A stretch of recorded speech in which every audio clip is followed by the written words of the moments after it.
If you're familiar with the DMV, especially if you're in Maryland, you're going to experience three types of inspection stations that you're going to have to frequent as a fleet manager.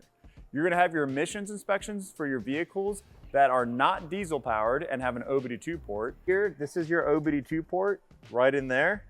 And this port right here, this is the port that the emissions people plug into to inspect your vehicle. You're also going to have your Maryland State inspection station that you're going to have to go to on the first purchase of your vehicle. And then you're also going to need to have your annual DOT inspection completed.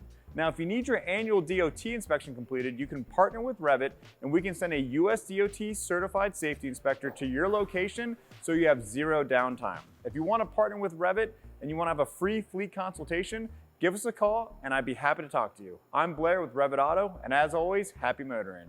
Start focusing on growing your business instead of vehicle breakdowns.